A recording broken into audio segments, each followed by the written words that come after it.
Hey everybody, Tony White here from White and Dad Cobbler Company, and today we have a special edition of our Tony Goes a Cobbling series. Instead of me traveling across the country to visit another shop, we flew in today Ron from EBR Leathercraft in Brighton, Michigan to do a session here in the studio with you guys. Ron, what you going to be doing for us, man? Well, today we're going to be working on these 10877s. I had a customer that brought these in that took these to another cobbler, and unfortunately they didn't turn out the best. So we're going to be reverting these boots back to their Christie soles, because unfortunately they put on the wrong type of sole that does not match Made the heel too high and Absolutely. made them slide down in the toe. So now that we know what we were going to do, what are we going to do next, Ron? We're going to roll that montage.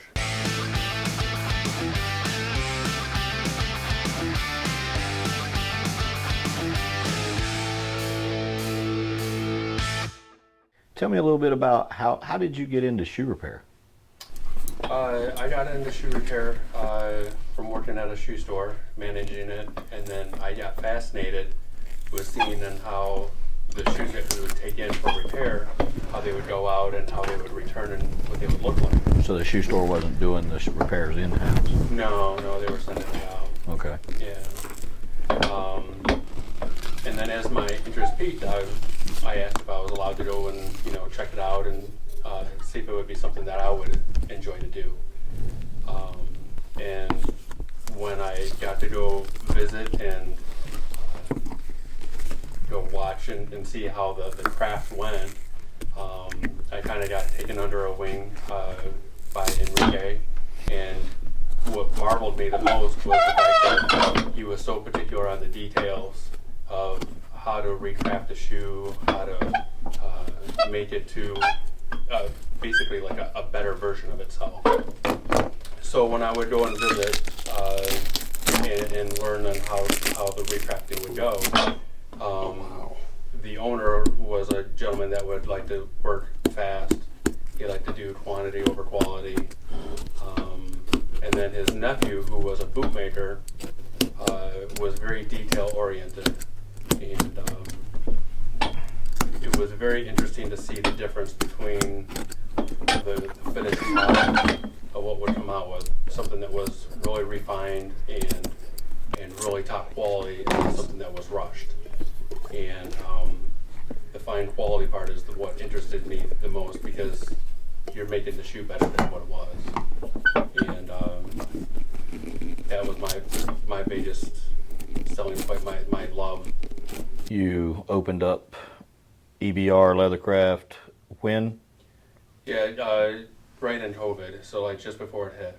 Yeah, that's where I started it, and then when it officially opened was right in the middle of COVID.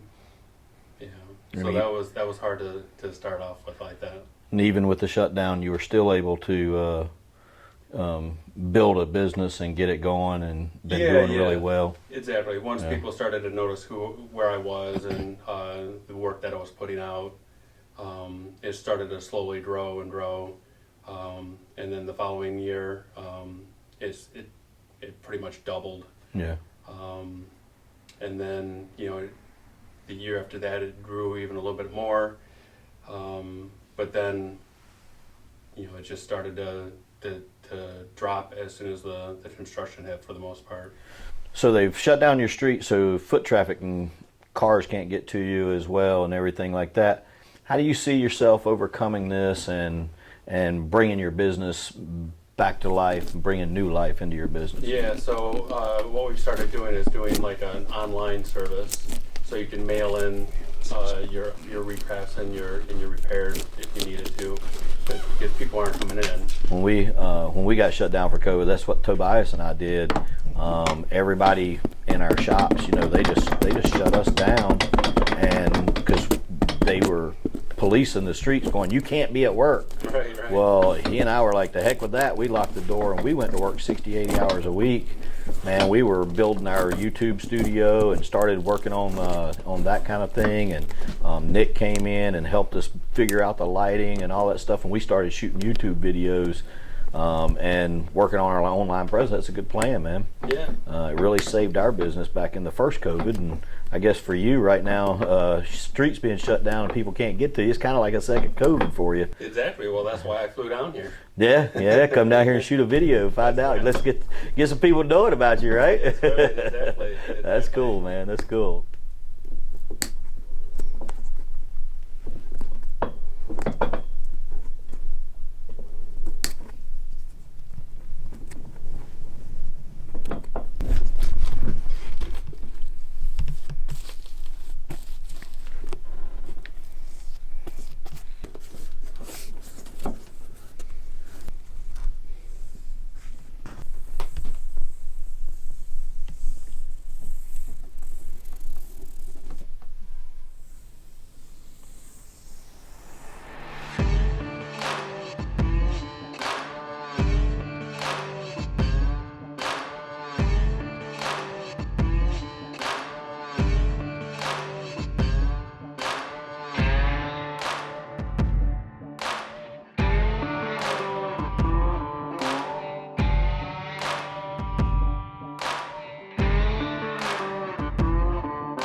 Every repairman has their specialty that they just love to do.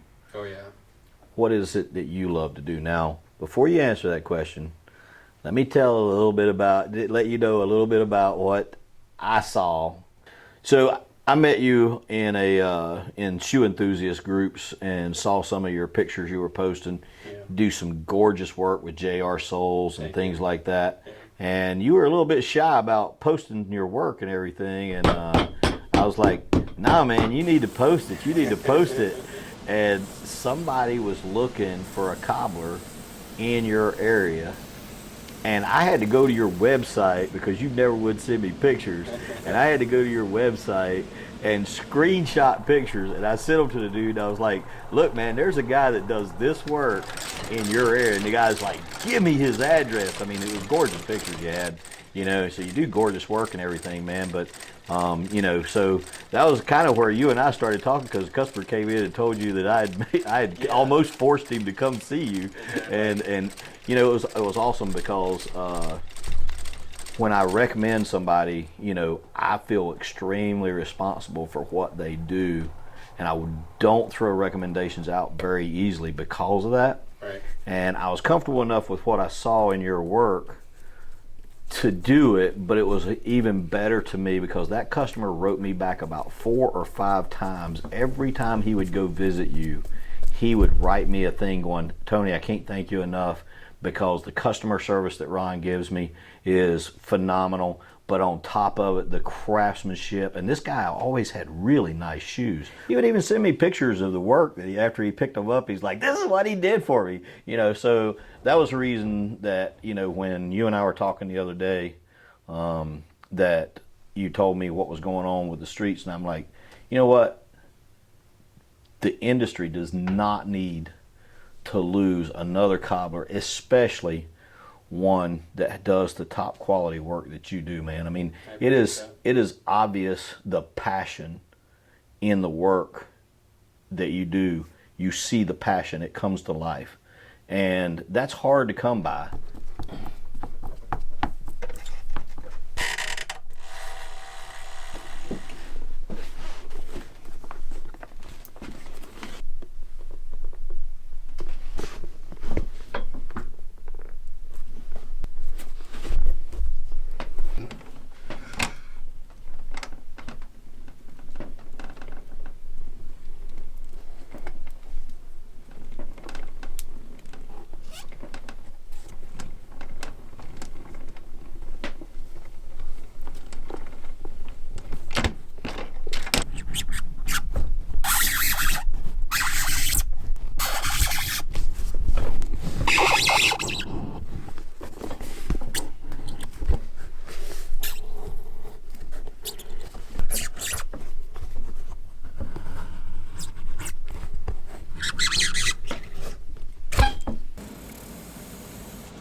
All right, man, so now it's time for your review.